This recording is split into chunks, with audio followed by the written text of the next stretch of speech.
Hi friends, എല്ലാവർക്കും online ക്ലാസ്സിലേക്ക് സ്വാഗതം. ഇന്ന് നമ്മൾ ഡിസ്കസ് ചെയ്യുന്നത് 6ാം ക്ലാസ്സിലെ social science second time question പേപ്പറാണ്.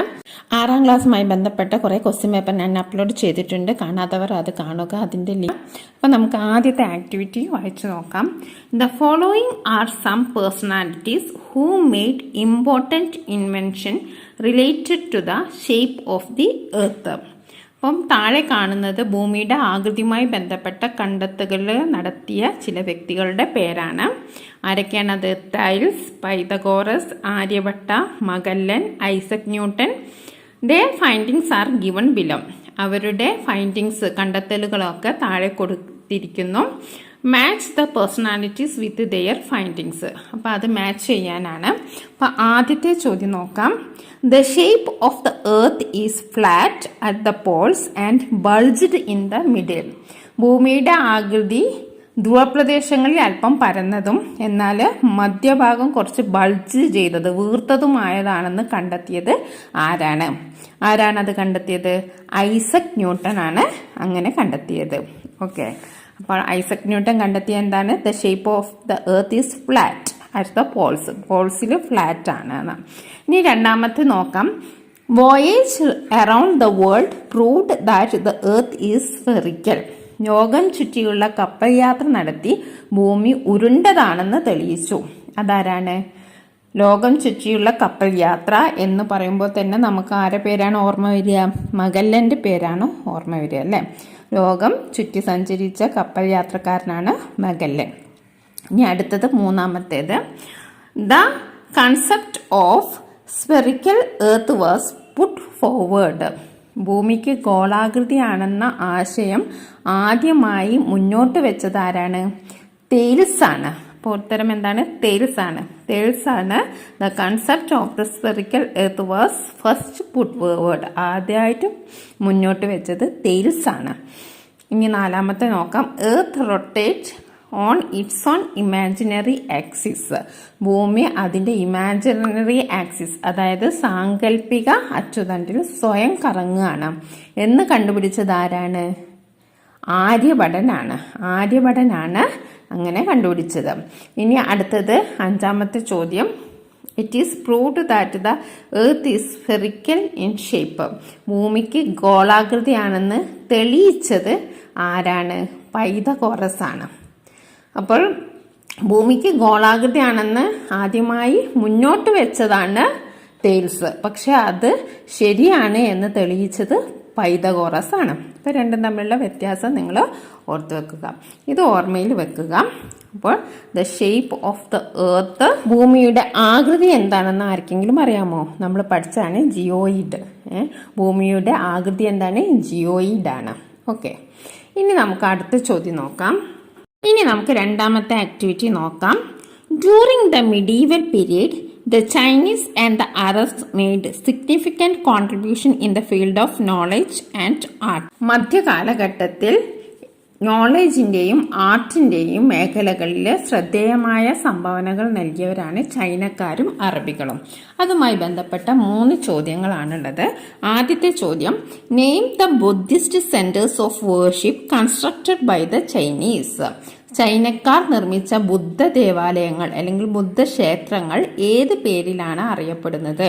ഏത് പേരിലാണ്? പഗോഡ എന്നാണ് അറിയപ്പെടുന്നത്. ഓക്കെ, പഗോഡ എന്ന് പറഞ്ഞാൽ ബുദ്ധിസ്റ്റ് സെന്റർ ഓഫ് വേർഷിപ്പ് ആണ്. ഇനി അടുത്ത ക്വസ്റ്റ്യൻ നോക്കാം. Name the invention of the Chinese which helped in the development of knowledge. Knowledge വർദ്ധിക്കുവാൻ വേണ്ടി സഹായിച്ച ചൈനക്കാരുടെ കണ്ടുപിടുത്തം എന്തായിരുന്നു? അപ്പോൾ പ്രിന്റിംഗ് ടെക്നോളജിയാണ് അവർ കണ്ടുപിടിച്ചത്. ഇനി അടുത്ത ചോദ്യം നോക്കാം. Write a short note on the significant contribution made by the Arabs in the field of science and literature in the medieval period. അപ്പോൾ അറബികളുടെ സംഭാവനകൾ എന്താണെന്ന് ആണ് എഴുതേണ്ടത്. അപ്പോൾ നമ്മൾ ഇതിനു മുമ്പുള്ള ക്വസ്റ്റ്യൻ പേപ്പറിൽ പഠിച്ചതാണ്. Al-Razi and Ibn Sina were the scholars in the field of medical science. Al-Raziയും Ibnu സീനയും വൈദ്യശാസ്ത്ര രംഗത്തെ പ്രതിഭകളായിരുന്നു.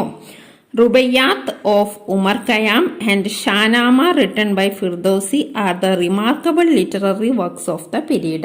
ഉമർ ഖയ്യാം രചിച്ച റുബയ്യാത്ത്, ഫിർദൌസിയുടെ ഷാനാമ തുടങ്ങിയവ പ്രധാന സാഹിത്യ കൃതികളാണ്. The famous 1001 Night is another literary contribution of Arabs. 1001 രാവുകൾ മറ്റൊരു പ്രധാന സാഹിത്യ സംഭാവനകളാണ്. അപ്പോൾ ഇത് 2 മാർക്കിന്റെ ക്വസ്റ്റ്യൻ ആണ്, അതുകൊണ്ട് ഇത്രയും എഴുതിയാൽ മതി. 4 മാർക്കിനൊക്കെ ചോദിച്ചിട്ടുണ്ടെങ്കിൽ ഞാൻ കഴിഞ്ഞ ക്വസ്റ്റ്യൻ പേപ്പറിൽ പറഞ്ഞിട്ടുണ്ട്, ഒരു 5 പോയിന്റ് ഉണ്ട്, അത് നിങ്ങൾ എഴുതാം. അടുത്ത ആക്ടിവിറ്റി നോക്കാം. A new style of architecture developed during the Sultanate period. Some constructions in the Sultanate Mughal period are given below. അപ്പോൾ ക്വസ്റ്റ്യൻ എന്താണ്? Identify the given pictures and write their names. അപ്പോൾ ഈ പിക്ചറൊക്കെ ഐഡന്റിഫൈ ചെയ്യാനാണ്. ഇത് ഏതൊക്കെയാണ്? കുത്തബ് മിനാറും അതേപോലെ തന്നെ താജ്മഹലുമാണ്. കുത്തബ് മിനാറും താജ്മഹലുമാണ് ഇത്. പിന്നെ അവിടെ മൂന്നാമത്തേത് കൊടുത്തിരിക്കുന്നത് ഹുമയൂൺസിന്റെ ടോംബാണ്.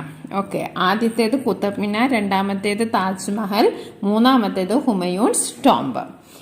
ഇനി അടുത്ത ചോദ്യമാണ് B question. Name the new style of architecture during the sultanate Mughal period. Sultanate Mughal പീരീഡിലുള്ള ആർക്കിടെക്ചറിന്റെ പേരെഴുതാനാണ്. ആ സമയത്തുണ്ടായ വാസ്തുവിദ്യാ രീതിയാണ് Indo Islamic style of architecture. Indo Islamic style of architecture. ഇനി write any 2 features of this style. ഈ സ്റ്റൈലിന്റെ എന്തെങ്കിലും 2 പ്രത്യേകതകൾ എഴുതാനാണ്. The architectural style included top domes, minarets and arches. മിനാരങ്ങളും താഴികക്കുടങ്ങളുമായിരുന്നു ഇതിന്റെ പ്രത്യേകത. The architecture style included top domes, മിനാരറ്റ്സ്, arches. രണ്ടാമത്തെ പ്രത്യേകതയായിട്ട് എഴുതാം the image of flowers and plants adorned the walls of the buildings. നിർമ്മിതിയുടെ ചുമരുകളിലൊക്കെ ഫ്ലവേഴ്സിന്റെയും പ്ലാന്റ്സിന്റെയും ഇമേജ് ഒക്കെ കൊത്തിയിരുന്നു. പിന്നെയും 2-3 പോയിന്റ്സ് ഉണ്ട്. ഇവിടെ 2 പോയിന്റ്സ് ആണ് എഴുതാൻ പറഞ്ഞത്. വേറെ എന്തൊക്കെയാണ്? Mortar, red stone, marble etcetera were used for the construction of the building. Very expensive flower garden were made near the buildings. എല്ലാ ബിൽഡിങ്ങിനോടും അനുബന്ധിച്ച് ഒരു മനോഹരമായ പൂന്തോട്ടം ഉണ്ടായിരുന്നു. ഇതേ പ്രത്യേകതയാണ്. അടുത്ത ആക്ടിവിറ്റി നോക്കാം. Each climatic region has its own features. ഓരോ ക്ലൈമാറ്റിക് റീജിയൻസും അതിൻ്റെതായിട്ടുള്ള പ്രത്യേകതകളുണ്ട്. First question, write down the climatic features of equatorial climatic region. Equatorial climatic റീജിയന്റെ ഫീച്ചേഴ്സ് എഴുതാനാണ്. അപ്പം നമുക്ക് എന്തൊക്കെ എഴുതാം? High atmospheric temperature throughout the year.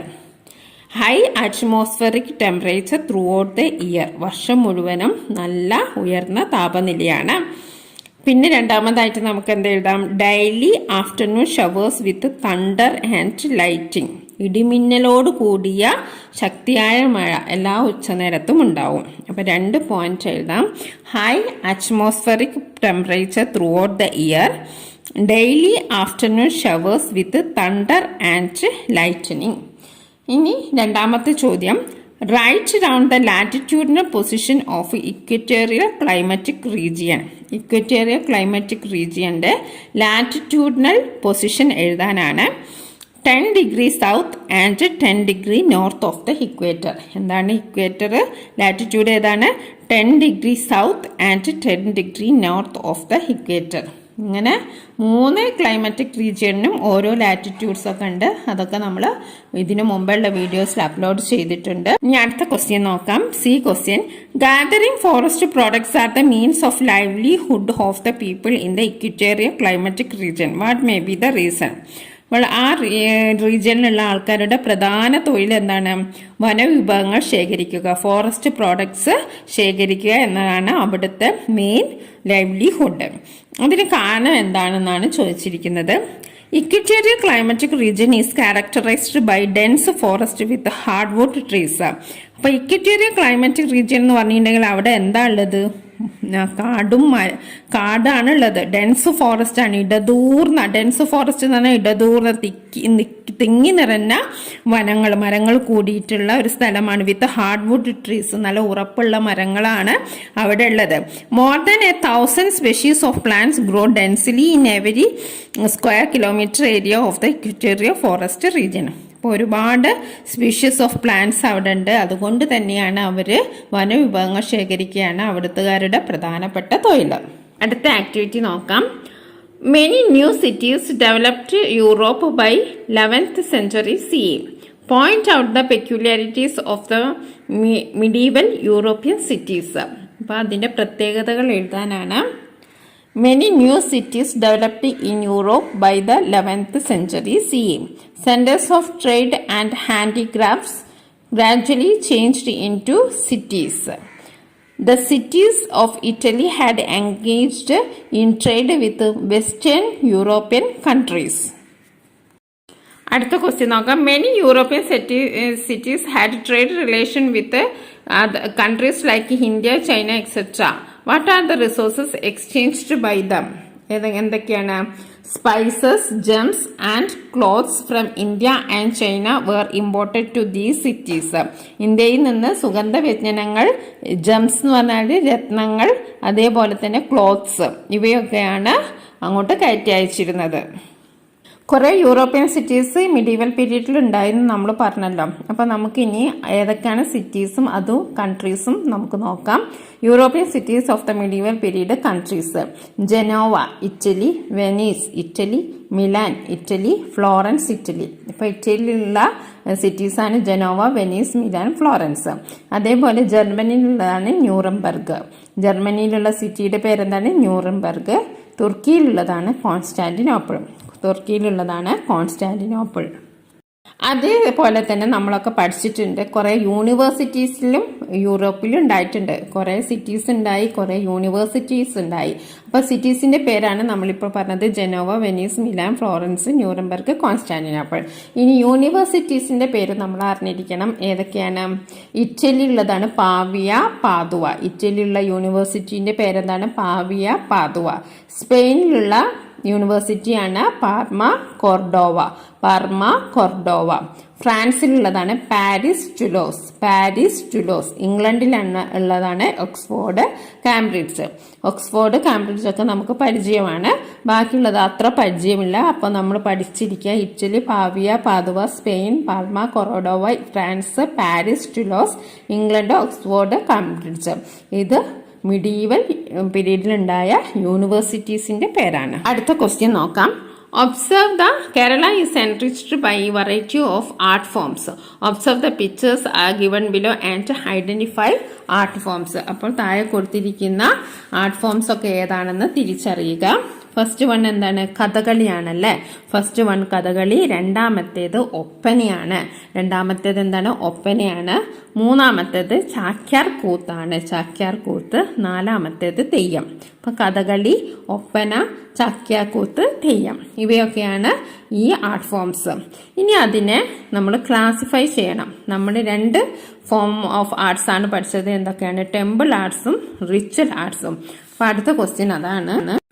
Temple ആർട്സിൽ വരുന്നതാണ് കഥകളി, ചാക്യാർകൂത്ത്. റിച്വൽ ആർട്സിൽ വരുന്നതാണ് ഒപ്പന, തെയ്യം. അപ്പൊ അത് നമ്മൾ പഠിച്ചിരിക്കണം. Temple arts, Kathakali, Chakyarkoothu; ritual art, Oppana, Theyyam. ഇനി അതിന്റെ ചോദ്യം നോക്കാം. വേറൊരു ചോദ്യം കൂടിയുണ്ട്. What is the stage where the temple arts are performed called? ഈ ടെമ്പിൾ ആർട്സ് ഒക്കെ പെർഫോം ചെയ്യുന്ന ആ സ്റ്റേജിന് എന്താണ് പറയാന്ന്, ആ വേദിക്ക് എന്താണ് പറയാന്ന്?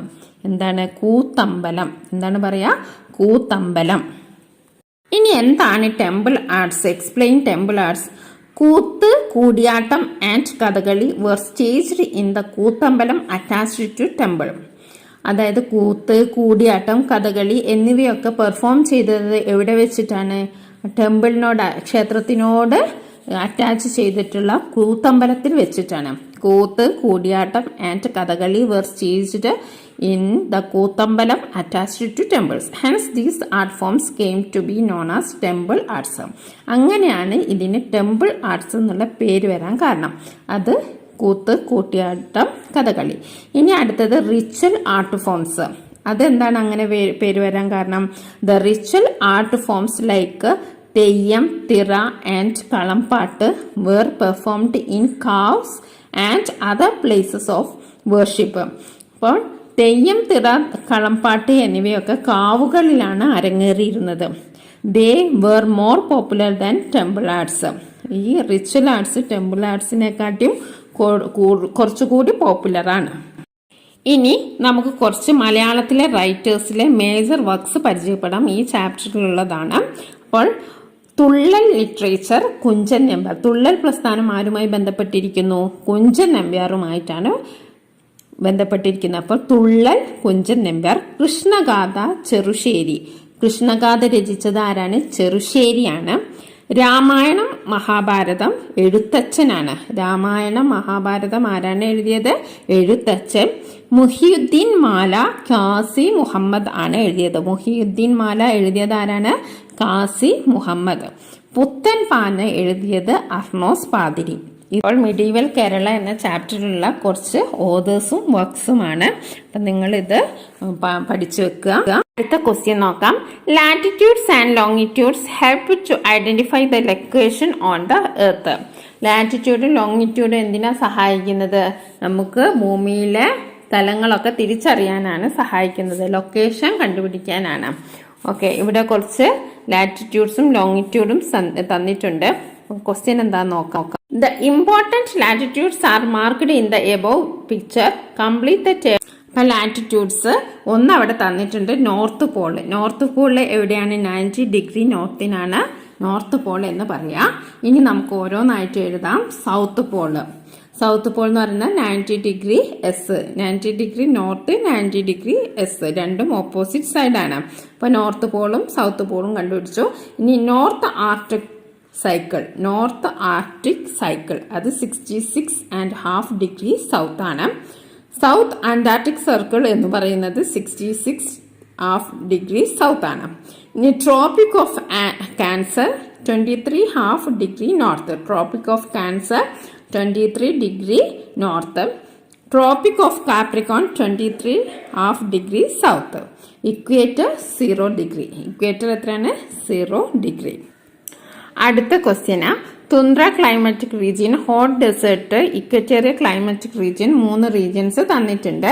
അപ്പോൾ അവിടുത്തെ കുറച്ച് ഫീച്ചേഴ്സും തന്നിട്ടുണ്ട്. ചോദ്യം ഇതാണ്. Write a short note on the human life of different climatic region based on the information above. അപ്പോൾ മുകളിൽ കൊടുത്തിട്ടുള്ള ഇൻഫോർമേഷൻ അനുസരിച്ച് നിങ്ങളോട് അവിടുത്തെ ഓരോ റീജിയനിലെയും ആളുകളുടെ പ്രത്യേകത എഴുതാനാണ് പറഞ്ഞിരിക്കുന്നത്. ആളുകളുടെ ജീവിതത്തിൻ്റെ പ്രത്യേകത.